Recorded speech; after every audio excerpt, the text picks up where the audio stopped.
Metal comes in all sorts of sizes, shapes, varieties, alloys, non-ferrous, ferrous, which ferrous means iron based, or non-ferrous means no iron in it, like aluminum, copper, things like that. Metal fabricating is taking these pieces of metal and creating something new with them, bending them, shaping them, forming them, cutting them into size, and then fusing pieces together. Welding, whether it be stick welding or TIG welding or MIG welding or spot welding. There's all sorts of different processes that we can use to cut, bend, shape, form, and join metals together and create something new. This is metal fabrication. So we are going to start learning how to use certain tools to bend and shape metal to create something new, such as shaping bands into circles and arcs. The different kinds of bends and shapes you can do with scrolling. The different types of metal twisting you can do. Then you can take those pieces and join them together to make different types of wall art, candle holders, or really whatever you can imagine or think up. You've already seen some of the things we can do with sheet metal. Now it's time to start thinking about what else we can do.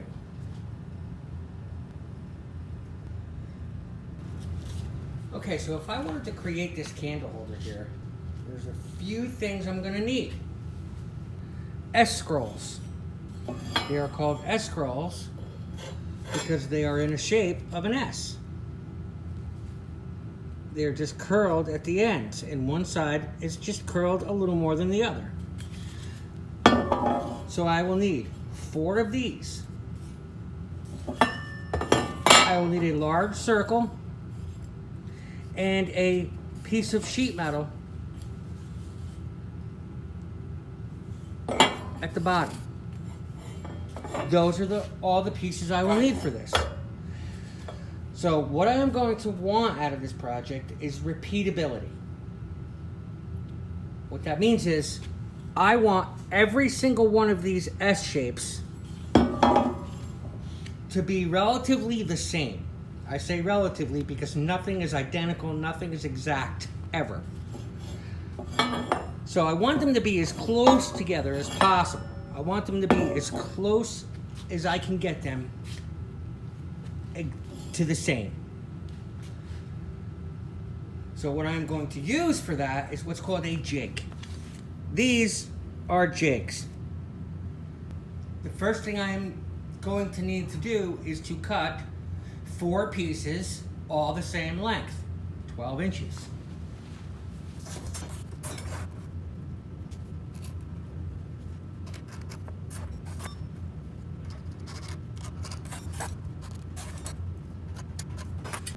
I mark these about 1/4 inch past 12 inches. That way, if my cut is a little crooked or the other side is a little crooked, I'm going to clean it up on the belt sander, sand off the edges that are not straight, and sand them down to exactly 12 inches.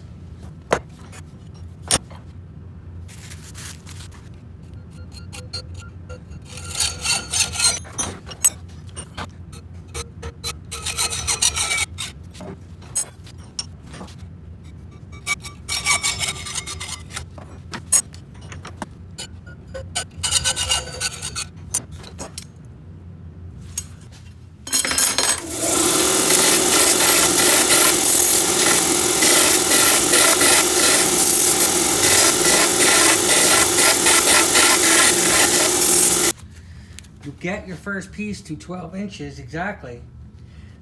Then you take a scratch awl or a marker, line it right up, like together on the bottom, and then mark the length over the other one. Now I know how much to take off.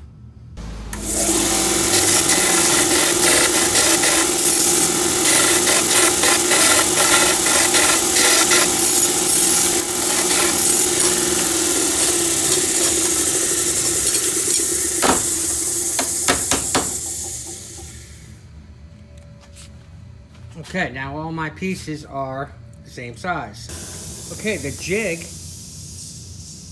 goes in the vise, and this is just for me to make an S scroll. So if you notice, here's what the shape will be. Okay, and I don't have to bend it all the way. I can just bend right here. I can bend up to here, here, here. I can do the whole thing if I want. But it's my choice. Now, if you look at it this way, you can see that it gets lower as it goes around. That's because obviously as it wraps around itself, it has to get to a different level so it's not wrapping over top of itself. And you'll see what I mean in a minute. So you just lock in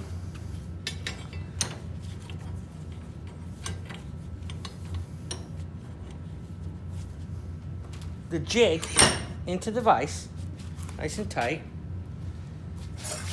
and then you take your piece of metal and it goes in the little slot right there. So once you put it in here, you'll just push it by hand and bend it around the form. This is a jig. This will give us repeatability every time.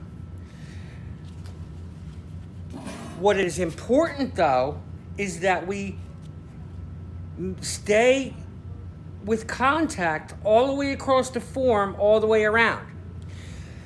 If we don't, then we are not going to have the same form every time.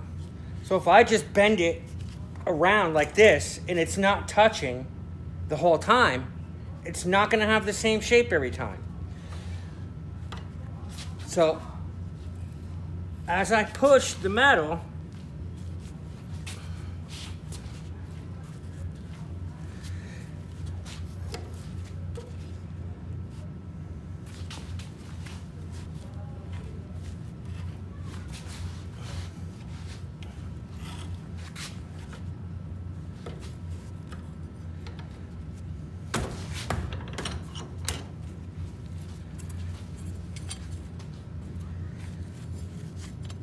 I need that metal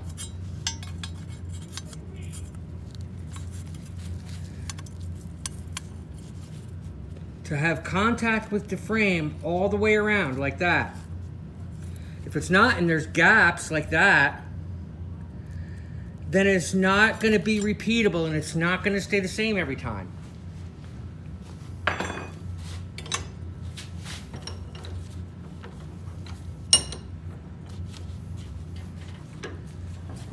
Now for the first one you do, one side is not curled a whole lot. If you look, that's about almost enough. That probably is enough. Where the top S, this little curl in here, is going vertical. So it comes down and then it swings around. So that'll be vertical. So you want it kind of in that orientation. Okay, and then you go to the other side of the metal. And this right here, you tell me right now if I'm to get the S shape, do I have it in the form the right way? No, I need to turn it so that I'm now bending the opposite way as this curve.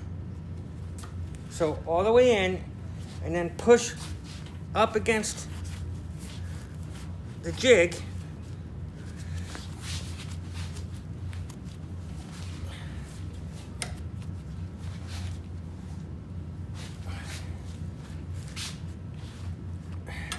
All the way around.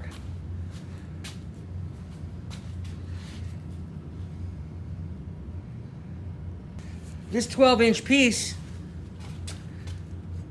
you would figure would be plenty long enough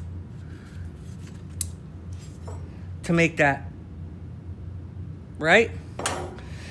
But because of the curls take up a lot of room. It takes a lot of length of material to go through these curls. And as it gets shaped, it gets much smaller. So where this is 12 inches, to do something like this, I probably need like 16, 17. Okay, so that is the scrolling jig. We'll be going over a couple different tools and ways to do this as well. With the jig, you're not done yet because of the stages at how this wraps down around this jig.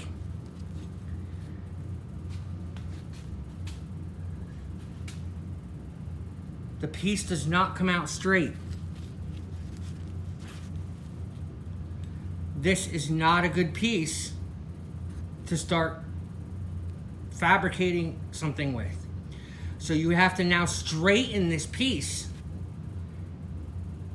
into a good orientation. One thing you can start with is the vise.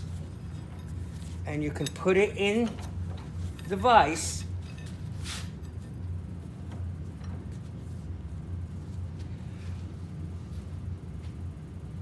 and put some pressure on it and start to bend those pieces into a line. That is what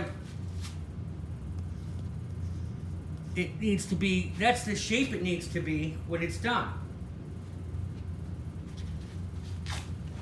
But because of metal, because of the tension in metal, there is spring back, so it will not stay in that position. It helped, but it springs right back. So I'm going to have to do this in a different way. So I'm going to put it in the vise along the middle of the S, right down that straight line in the middle. Then you can see how out of line it is at the top. You can see the bottom is down here, and then the top is angled out this way. So I'm just gonna get some channel locks, and I'm gonna grab the top and pull it over. I can also open them up so that I'm just grabbing across the top here, and I can twist it this way.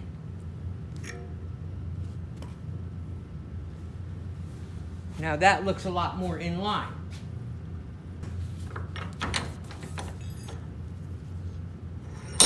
And I'm gonna do the same thing to the other side.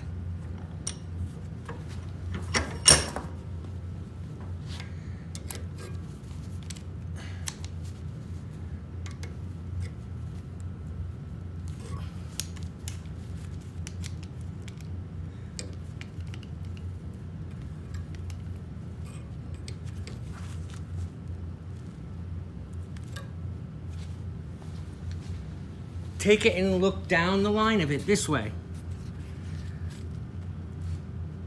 and see how it lines up. See if there's anything off. And it looks like the end is still a little twisted out that way. So you just got to keep working it and manipulating it until it's straight. Eventually you will get it nice and straight.